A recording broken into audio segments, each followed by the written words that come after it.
Hello, everybody, and welcome back to another great edition of my Grue Rume Show. And for the Grue Rume Show today, we got a really great guest, a special guest. He is in the Karate Kid 3. He's in a couple different soaps, and he also created his own series too.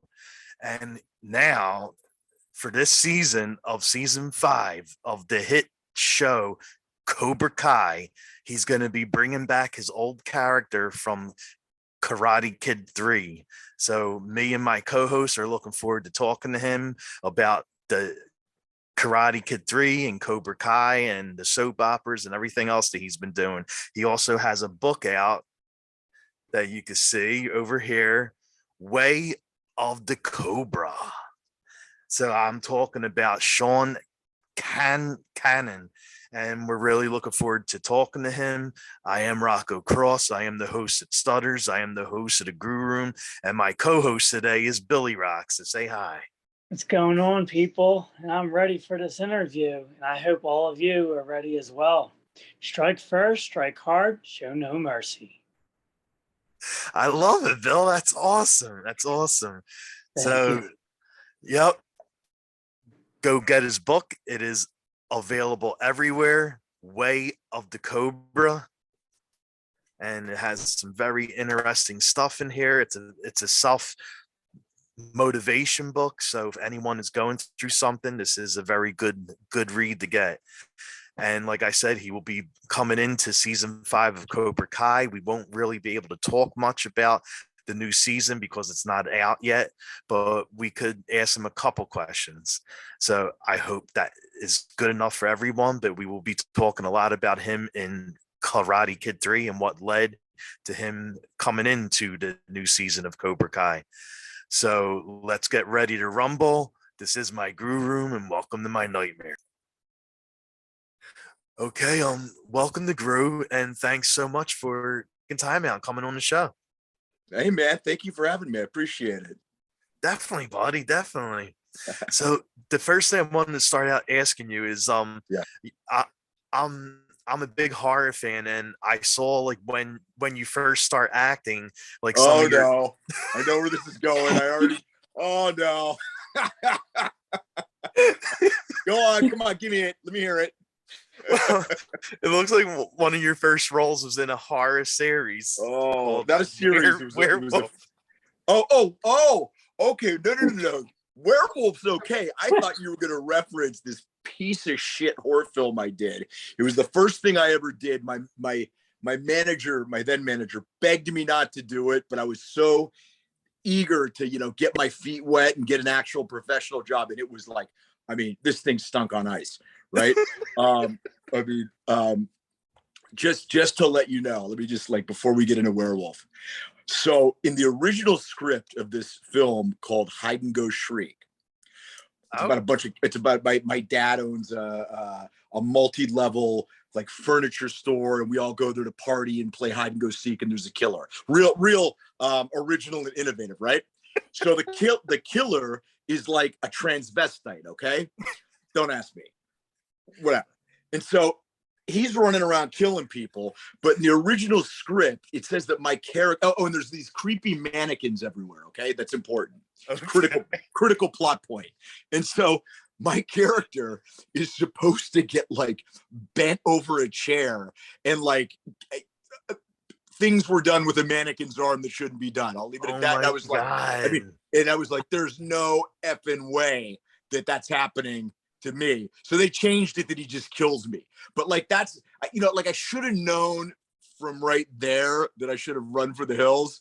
But a lot of people have seen this thing, and it's so bad they like it. So it's gotten kind of like a cult status. It's called Hide and Go Shriek. And it's just, I think I was just 21 years old, maybe, when I did. Okay. And it's just god awful. But you were talking about Werewolf. Werewolf was actually a lot of fun. Yeah. So Werewolf was interesting. That was the first professional television gig I ever got. It was a show on Fox. And a couple things were really interesting about that. The first thing that was interesting about it was the star of the show was a guy named John J. York, who later played Max Scorpio on General Hospital. So I worked with him for years and years when we were both on General Hospital. That's the first thing. The second thing is that the female co-star, her name was Cammie Cooper. She wound up being my character's girlfriend on General Hospital years later.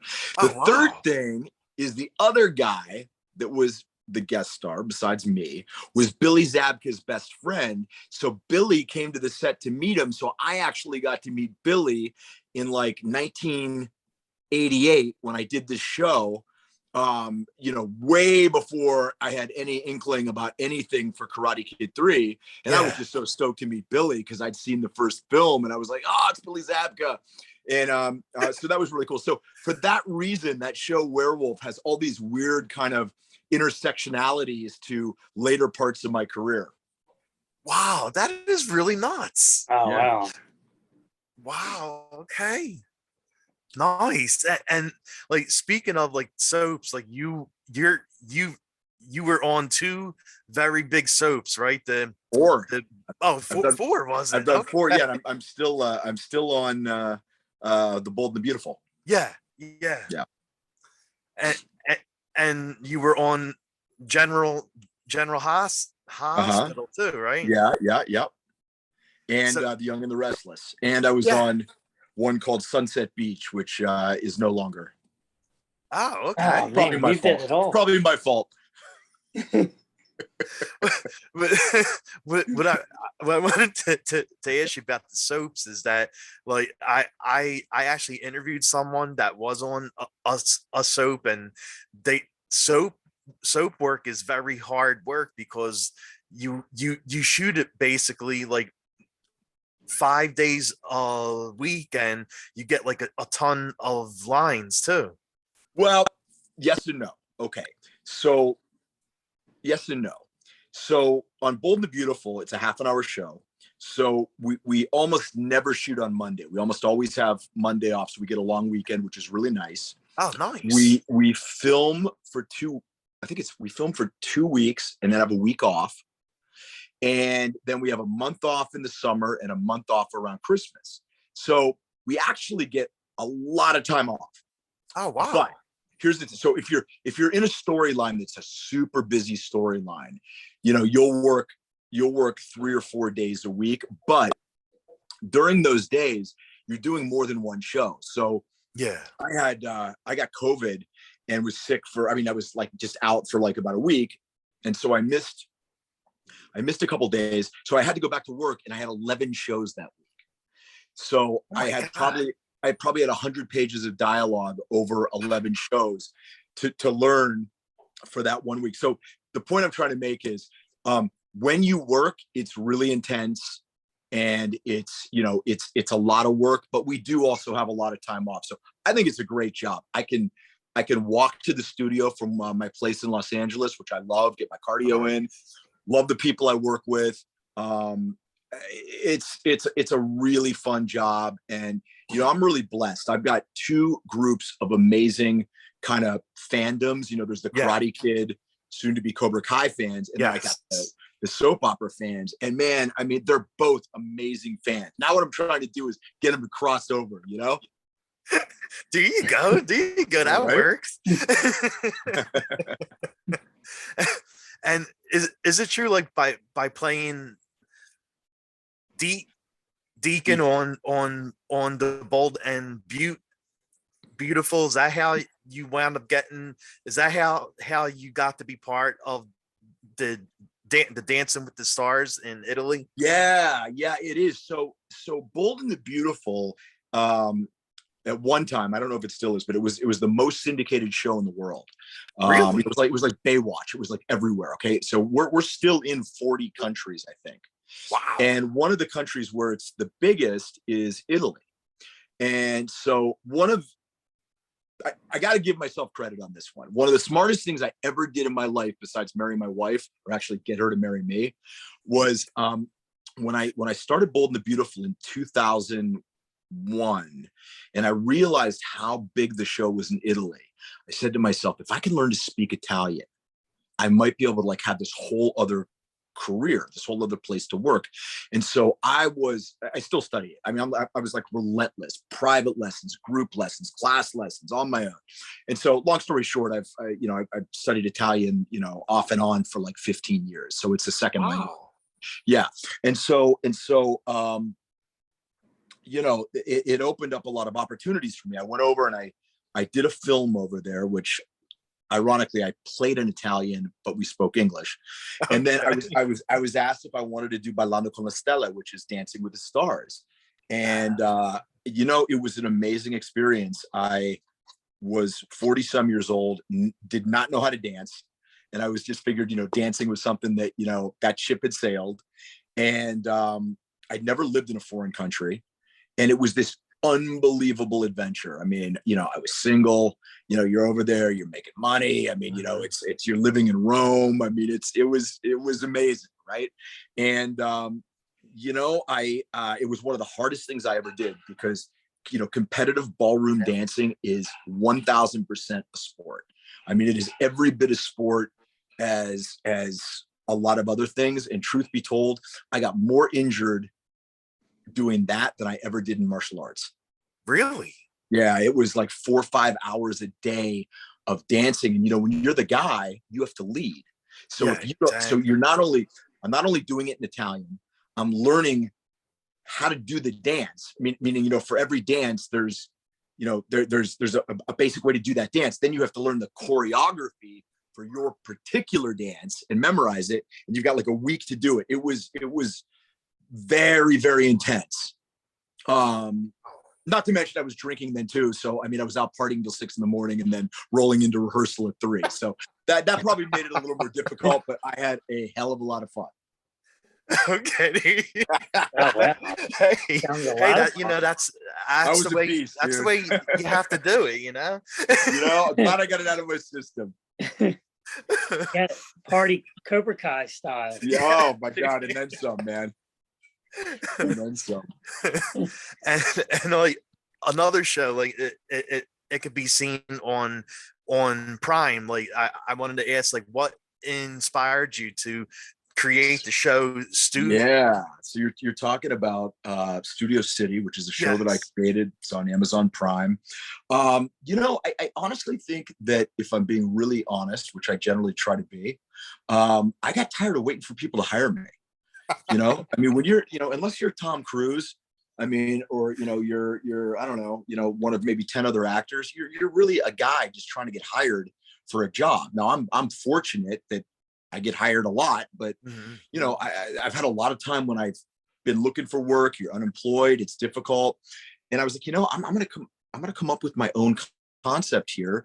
I've always heard write what you know, and so I've worked in daytime television off and on since 1992 when I started General Hospital, and I wanted to show what it was like being a guy that's a soap opera star, because everyone thinks, you work with these beautiful women, you make all this money, and what they don't realize is, you're just another jerk trying to figure it out like everybody else. And so this guy, Sam Stevens, my character, stars on this show, and he's an aging soap star. So that has its own, set of, difficulties. He's got family issues. He's got, competitors on the show nipping at his heels. And, you very quickly realize he's just another guy trying to figure it out. That's a flawed guy that's got issues. His girlfriend is really kind of just with them to get herself on the show. And then she starts banging someone else. And it's, and you start feeling for this guy. And, we were really fortunate. In the first 11 episodes, we got nominated for 16 Emmys and we won 3. And my wife and I won together, which was really special. My Emmy sits just about an inch higher than hers does at home. No, but she'd kill me. So it's just been an amazing experience. And anyone who hasn't watched it, I would really urge you to do it. It's on Amazon Prime.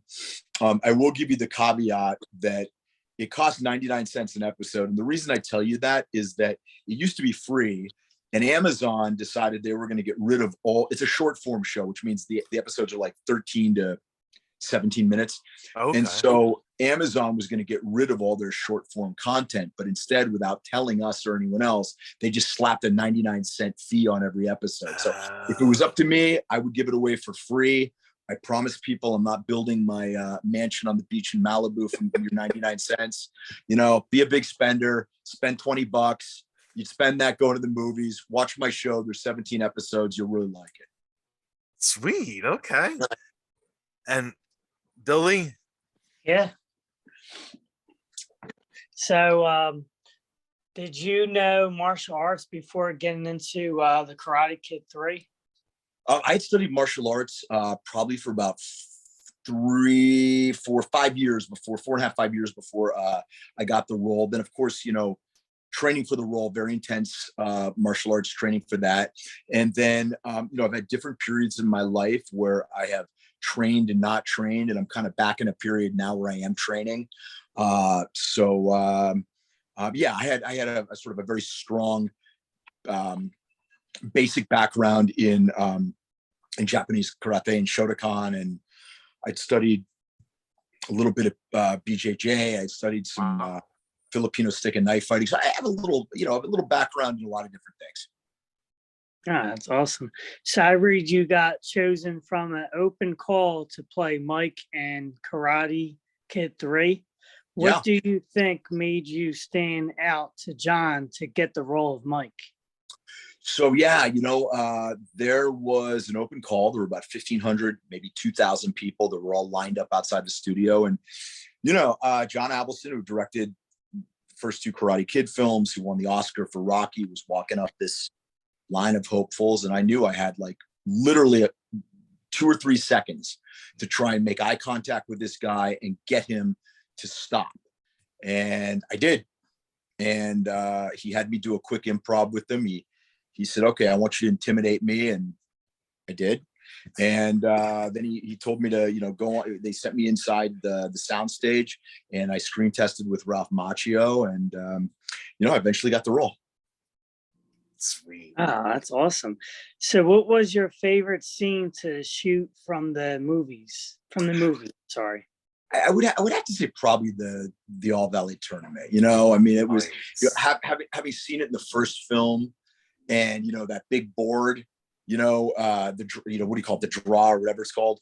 It looked just like it did when I saw the movie, except this time I'm the guy. You know what I mean? And there were like 7 or 8 cameras, and there were hundreds of extras, and it was the culmination of the film after we had learned all the choreography. So, and they really let me kind of, you know, ad lib a lot during that sort of final fights. So I really got to kind of let loose and just go for it. And, you know, I think it worked. Oh, it definitely did. Yeah, it did, man. You are badass in that film. So how was filming the ending scene like? Well, it was intense. I mean, you know, the biggest, most important thing is to make sure that nobody gets hurt. You know, we had worked on the choreography for a long time. There were a lot of moving parts. Like I said, there were like 7 cameras running, lots and lots of, you know, atmosphere people, other actors. I mean, it was a big, you know, it was a big deal. I mean, there was a lot going on, and it really required a lot of focus, but it was also a lot of fun. You know, it was a lot of fun. And, you know, everyone was there. I mean, you know, Terry Silver's there, Mr. Miyagi's there, Daniel's there, like all the Sensei Kreese. So there weren't that many scenes in the film when I got to work with everybody. So it was just, you know, heightened stakes, and it was something I'll never forget. Wow. Nice. So do you feel Mike Barnes changed both your personal and acting life? Absolutely. Yeah. I think, well, I know that my participation in the Karate Kid 3 had a profound effect, you know, on the trajectory of my career and my life. And it continues to now with Cobra Kai coming out September 9th. We'll see what that brings. I can't wait. I've been waiting all months now. I was yeah. like, I can't wait till September. I think you're going to be really happy. I think you're going to really love it. Yep. Yeah. Yep. So you wrote a very inspiring book called Way of Cobra. Way of the Way Cobra. of the Cobra. What inspired you to write this book? Way of the Cobra. Way of the Cobra is my third book. It's a motivational self-help book. It's set up with the structure that I'm a sensei and you're a student in my dojo. And Cobra is an acronym formed from the words character, optimization, balance, respect, and abundance. And these are the best strategies and tactics and philosophy that I've acquired over my lifetime that has allowed me to achieve some of what I've achieved and also overcome some pretty significant challenges in my life. And, you know, I wanted to be able to give back and to, you know, help people reach their goals, to overcome their obstacles. And, you know, if I could point out some of the pitfalls and the traps along the way from my experience, then that's what I wanted to do. Awesome, man. Wow. Are you hoping this book will inspire and help people who feel stuck in their life or at a crossroads? Absolutely. And I know it will. I hear from people every single day that the book has had a profound impact on their life. Look, I wrote this book when I was in a very difficult place in my life. I had turned 50, and I mean, like I said, I'd had some pretty significant success, and I had some pretty big failures, some of which were kind of well publicized. And I just was sort of looking at myself in the mirror going, okay, what's next, man? What's your next chapter here? And I was, 35 pounds overweight, and I had no prospects for acting work. And I was, revisited by some demons that I thought had gone away. And, I realized I had to start doing some things very differently, very quickly, or I was rapidly going to sink into mediocrity, which for me is, that's like death. And so I decided, okay, I'm not going to wait for my ship to come in. I'm going to build the ship. I just have to figure out how I'm going to do it. And these are the strategies that I use to change my life. And in that 1 year, my second book became an Amazon new release bestseller, Success Factor X. I lost the 35 pounds. I got Studio City made and on the air on Amazon, and we got nominated and won the Emmy. And, I don't tell people that as a way of big dogging and impressing them. I say it to impress upon you what is possible when you're willing to make some very simple, but not necessarily easy changes, and my book will show you how to do it. And as a matter of fact, I'm done writing it, but it's being formatted right now, which is the sequel to Way of the Cobra, which is called Way of the Cobra, Welcome to the Kumite. Oh, wow. So, oh, wow. Yeah, you're gonna love it. And Welcome to the Kumite picks up where Way of the Cobra left off. And it prepares you to defeat your most difficult opponent. And I guess you can imagine that opponent is you. Exactly. And I teach you how to do that. And the idea is that you have to almost experience a death of who you were to become who you're meant to be. And it's something you have to do on a daily basis. In other words, you go to bed at night thinking what you can do to make tomorrow better. You wake up that next morning and go, okay, what do I have to do to kick my ass from yesterday? To be able to beat who I was yesterday today, so that I'm constantly becoming a better version of myself. Oh, wow. That's inspiring, man. That really means a lot. Now, have you gotten the books yet? Yes. Yes. I got it right have here. You had a chance to read any of it? I read some of it, and it's really really decent, and everything you're saying is definitely in here. Okay, cool. I'm glad you like it. Yeah. Yeah. I think if you like that, you're gonna love the sequel. Yeah, definitely will. Yeah. So when did you know you were reprising the role of Mike in Cobra Kai? Well, I filmed Cobra Kai just about a year ago. So okay. I've had to keep this secret for a long time. Yeah. So, and here's the thing. I love the fans of Karate Kid and Cobra Kai. But I mean, when I tell you that I probably get asked for the last couple of years, at least 100 times a week, but now it was more like 300 or 400 times a week, and I couldn't answer. And all I would say is, we shall see, or, keep the faith. And now that I can finally say, you asked for it, it's coming. And I have to tell you, I really, I think I hope the fans are really going to like what I did, reprising the role of Mike Barnes.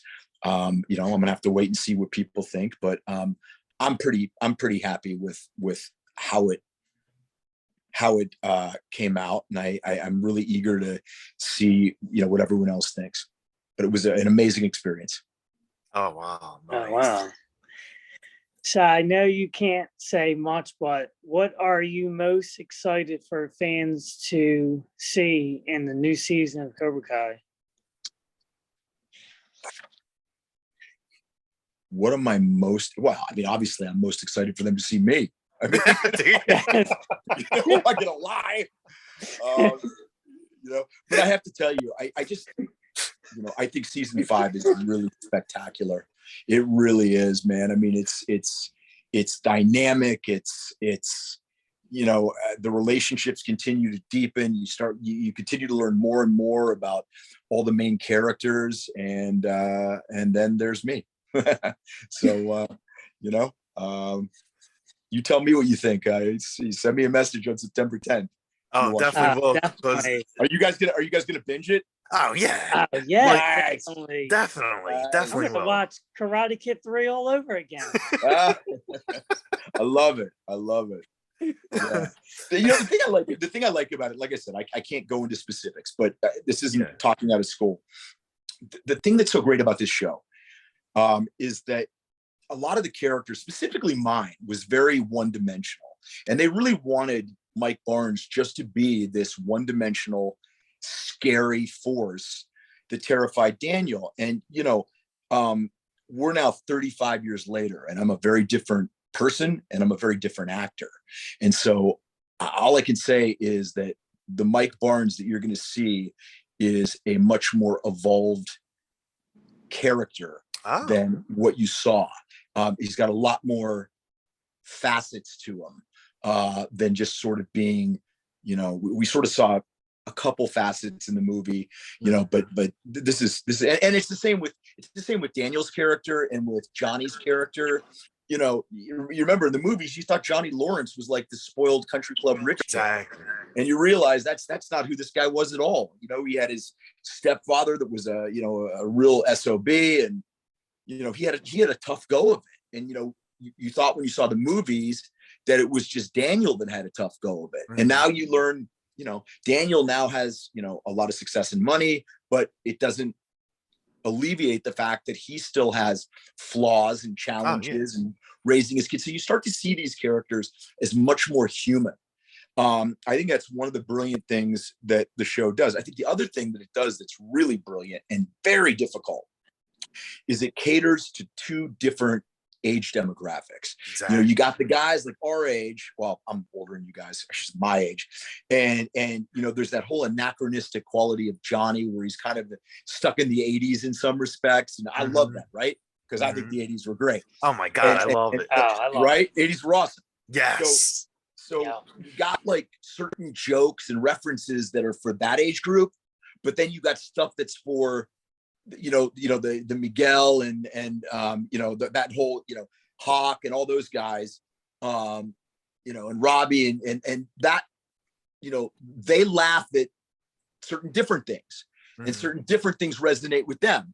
And so what's great about this is that the writing not only appeals to two different age demographics, but it brings them together in the sense that you've got a parent that's watching this with their kid who probably never saw the movies in the theater for sure, right? Because they may not have even seen the movies in the beginning. They may have started watching Cobra Kai, and it's something that these two different age demographics can do together and mutually bond over.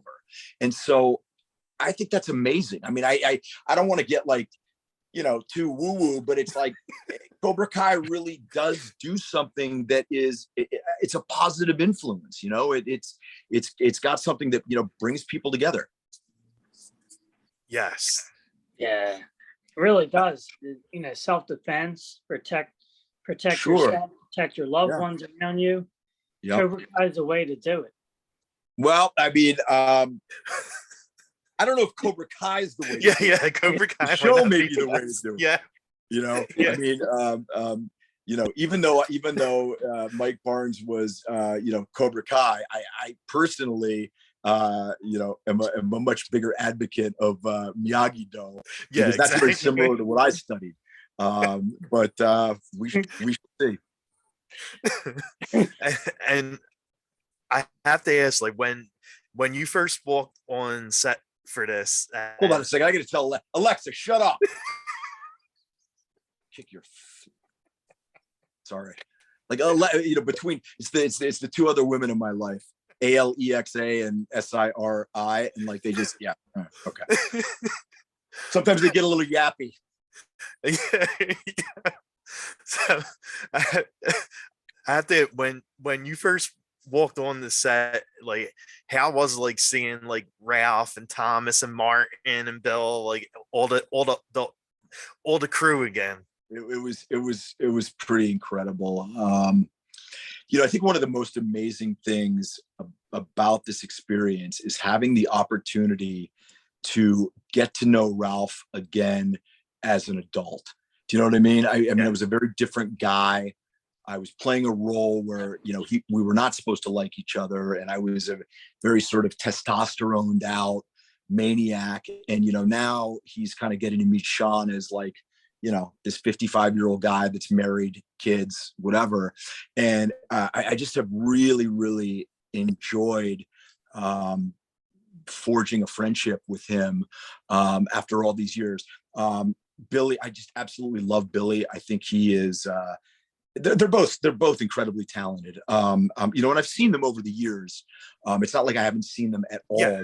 Ralph less so, but I've seen, you know, Billy over the years and Ralph occasionally. And Martin Cove and I did a play together. And Nice. you know, I got my star on the Hollywood, on the Palm Springs Walk of Fame, and you know, Marty came down and spoke at the event, and so Martin and I have you know, maintained a friendship over the years. But just it was surreal doing a scene with Ralph, you know, just going, can you, and Ralph, you know, Ralph gets it too. Ralph would say, can you believe this? He's like, can you believe that 35 years later we're doing a scene together in like Georgia? And I was like, I know, it's nuts, you know. And it was great. I mean, you know, if I do say so myself, you know, Ralph and I had terrific chemistry together, and Billy, and it just was great working with all the guys. And I just can't wait. You know, it's on the one hand, I'm kind of happy that, you know, there's still 2 weeks left, because I think the anticipation of something sometimes is every bit as sweet as when it actually happens. And you know what I mean? It's leading up to it and building and everything. But I definitely am ready after a year of sort of sitting on this for everybody to see it. It's been a long haul. Yeah, definitely has. Like I mean, I don't know how you just didn't bust out saying it, but I mean, I know you're not allowed to. No, I can't do that. But I'll tell you, it wasn't easy. Yeah, I'm sure. Well, And I read that you love cooking. So is there a special dish you like to make? oh man, yeah. So I'm going to a concert tonight. I don't really go to a lot of concerts, but I got invited to one. Sweet. So yeah, so we were going to do like a little tailgate. So I was like, all right, listen, let me cook a couple things.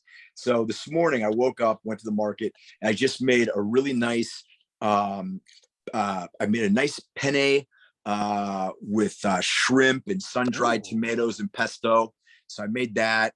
And I made another pasta that's kind of bolognese with, you know, ground turkey and capers and a tomato base and everything. So I love to cook. Oh wow, that sounds I that really sounds enjoy amazing. Oh, Yeah. So that's awesome. Yeah. Can I come for dinner? Yeah, man. Anytime. If you guys are in LA, I'll cook you dinner. How's that? Okay. Cobra Kai penne. Oh my God, yeah, Cobra Kai. That was Cobra Kai cookbook, right? Right, exactly. That could be your That could next be it. book. Well, After the other one. Truthfully, I think I know what the next one's going to be. I think that my wife and I are going to write the third Way of the Cobra book, and it's going to be about relationships. Oh, It's going to be kind of from a male and a female point of view, and talking about, we've been married for 10 years, and some of how we get things to work and dealing with stuff. So I think people would like it. It obviously doesn't need to apply just for marriage, but for any relationship. So I think that's going to be the next one. Okay, that's awesome. I love it. Yeah. And what kind of songs do you like listening to? Like, what's on your playlist? So, like, when I'm working out, I like listening to I like some rap stuff.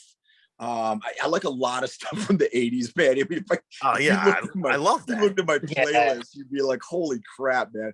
I like classic rock, like Springsteen. What else? That's pretty much the Queen Cobra just walked in right now. I was doing an interview, and I told her, you want to say hi? Hello, how's it going? Oh, that's the wife right there. Hello.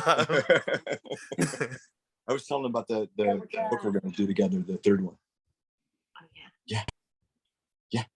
Now go back in your cave. Her face, she's like, oh yeah.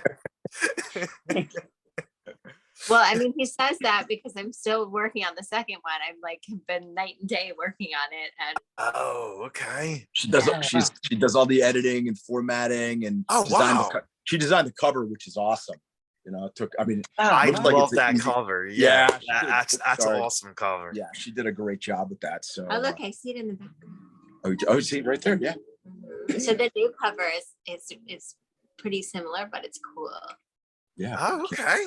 Yeah. So, but it's gonna be coming out soon. So, all right. That's all you get. Definitely. Yeah, that would be awesome. Bye, guys. Bye. Awesome. I always ask guests this when I have them on the show, because I'm a big horror fan. That's why I started out asking you about horror. Are there any horror movies you like to watch? Yeah. So big fan of the original Halloween. Yes. I still watch it at least once a year. At least once a year I watch it. Yeah, for sure that. Love The Exorcist. It's a big commitment. So, that I watch every couple years. What other horror? Oh yeah, we just watched The Orphan the other night. That movie's crazy. Okay. Yeah. Dude, check this out. True story. So when I saw the first Orphan, right? A week later, I'm sitting at I'm in Studio City, California, and I'm having yogurt outside, and I swear to God, the girl who played the orphan walks right by me, the actress. And I mean, I just seen the movie, and it freaked the shit out of me. I was just like freaked out. What else? I've got a couple horror films. What other ones do I really like? What are some of the ones you like? Oh, me? I like all the classics, basically, like Elm Street and Halloween and Friday the 13th and Chucky, the Texas Chainsaw Massacre. Texas Chainsaw Massacre was a good one. Yeah. Chucky was good. Did you ever see Magic with Anthony Hopkins? Yes. That was pretty good. Yeah.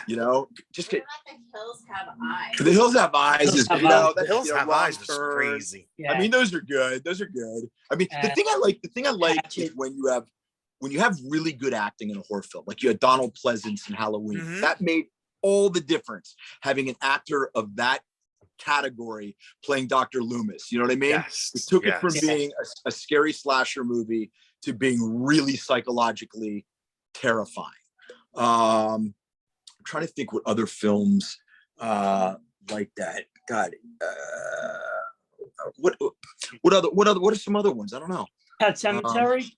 Pet Cemetery. Pet Cemetery, really good. Yeah. Yes. Pet Cemetery was really good.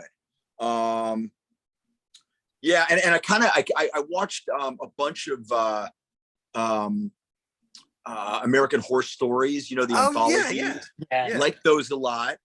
Yeah, I like those a lot. So yeah, I'm definitely a horror fan. Oh, and I Nice. can't believe I forgot it. The original Omen, The Omen. Oh my God, Yeah. that's such a The Omen. classic. Come on, you kidding me? Yes. Omen's classic. Yes. I mean, Stigmata. the remake was like okay, but the original classic. Oh my God, I love that and movie. then there's this effed up movie I saw when I was about 8 years old, and it's called Mr. Sardonicus. Do you ever see it? No. No, Oh, I've never dude. seen it. Oh my Okay, God, okay, I have to see this now. I'm gonna turn you on to this. So it was done by a guy named William Castle, who was a horror fan. I mean, a horror producer, very famous one, and it's in black and white. Okay. And it scared the crap out of me. And I didn't remember what it was called for years and years and years. And as an adult, I finally found it, and I rewatched it, and it certainly didn't scare me as much, but I saw why it scared me. Yeah. And you guys can find it on YouTube for free. I know you can. Oh, really? Mr. Sardonicus. Watch it. Send me a text or whatever and hit me up and tell me what you think of it. Okay. But that was definitely a real good one. And you know, and I like Dracula. I like Dracula with Keanu Reeves and whatever. I mean, a lot of people, you know, give Keanu a rough time for that one, but I still think it was with Gary Oldman and everything. So yeah, I'm definitely a horror film fan.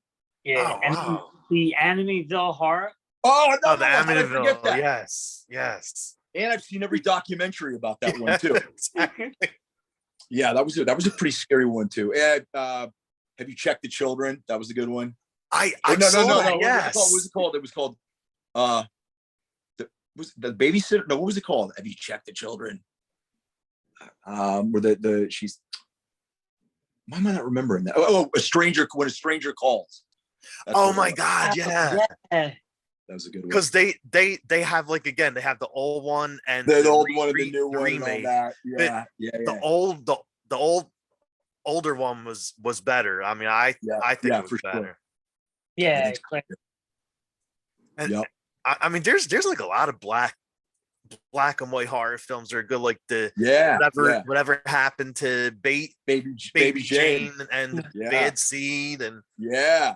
I'm telling you, check out Mr. Sardonicus though. You'll like it. Yeah, I it's definitely really will. good. Watch that. I never even heard of it. I'm shocked. Yeah, it's did you ever see Puppet Master? Oh yeah. God, Okay, so remember the really tall guy named Guy Rolfe, who was the older guy okay, so Guy Rolfe plays Mr. Sardonicus. And yeah, so yeah, just watch it and shoot me a message and tell me what you oh my think. gosh. Okay. Thank you so much. I definitely will. All right, guys. So what do we got? We got a few more minutes, right? Yes. 5 more minutes I got. The last question I want to ask you is I know you that's Billy showing you his stuff. I know you like help a lot out with bullying and boo bullying, I think was one of them. Bullying, yeah. Yeah. So just wanted to